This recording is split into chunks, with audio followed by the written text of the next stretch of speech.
Bienvenue pour cette nouvelle exploration de vos sources. Aujourd'hui, on se penche sur un document intitulé Le Sabbat. Origine, sens et observance éternelle. L'idée, c'est de décrypter un peu sa perspective sur l'histoire et la signification du sabbat. Oui, et ce qui frappe tout de suite, c'est que la source affirme une origine bien plus ancienne que Moïse. Elle nous renvoie direct à la Genèse, chapitre 2. Ah oui, les versets 2 et 3. Dieu achève la création, se repose, et puis il bénit et sanctifie ce septième jour. Exactement. Pour ce texte, c'est vraiment là que tout commence. Pas juste une loi, mais un mémorial de la création. D'accord, donc un élément fondateur. Alors le fil conducteur que cette source essaie de tisser, c'est une sorte de continuité. Hmm. Depuis cette institution à la création, Jusqu'à sa place, bien sûr, dans les 10 commandements, Exode 20. Le texte insiste beaucoup sur le « souviens-toi ». comme pour dire que ça existait déjà avant. C'est ça l'idée. Souviens-toi de quelque chose de déjà établi, de fondamental. Et ensuite, il y a Jésus, la source est claire, il observait le sabbat, Luc 4, 16, il va à la synagogue selon sa coutume. Et il en clarifie le sens, attention. Il dit bien, le sabbat était fait pour l'homme, Marc 2. Sans l'abolir, Matthieu 5 est cité aussi sur l'accomplissement de la loi, Et après lui, les apôtres. la source montre qu'ils ont continué. On voit ça dans les actes. Paul qui prêche le jour du sabbat. Pas seulement aux juifs d'ailleurs, Oui. Aux grecs aussi, c'est mentionné. Oui, actes 13, 17, 18, et même Luc 23, juste après la crucifixion, les femmes se reposent selon le commandement. D'accord. Et enfin, il y a cette dimension, disons, plus spirituelle, voire éternelle, avec Hébreux 4 et Ésaïe 66. Bon alors, allons-y, creusons un peu tout ça. Donc Genèse 2 s'est posé comme le fondement universel. Le repos, la relation avec le Créateur. Et Exode 20 vient l'ancrer dans la loi donnée à Israël, ce fameux « souviens-toi ». Qui rappelle cette institution primordiale.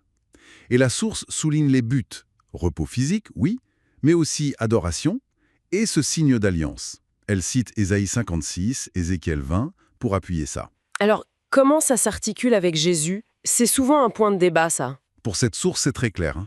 Jésus n'a pas mis fin au sabbat.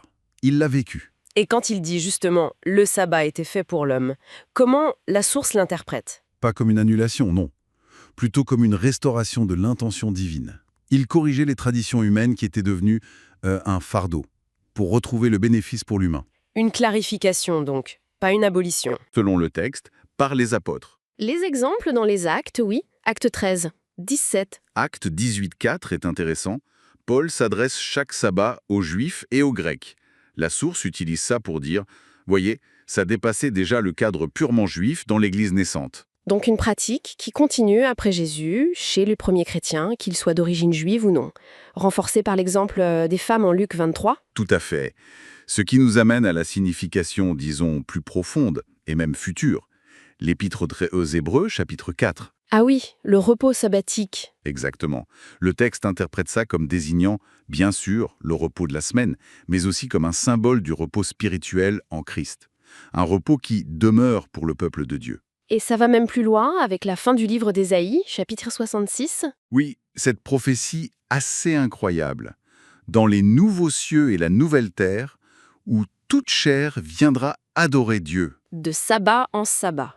C'est une vision d'une observance éternelle en fait. C'est comme ça que la source le présente.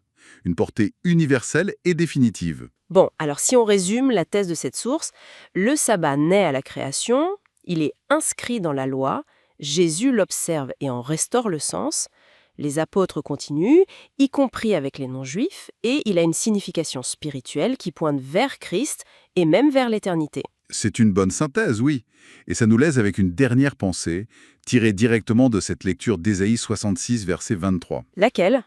Si, comme le suggère cette source, le sabbat doit être observé par toute chair dans l'éternité future, qu'est-ce que ça nous dit sur sa pertinence aujourd'hui, au-delà des contextes culturels ou historiques? Une question qui laisse à réfléchir, effectivement.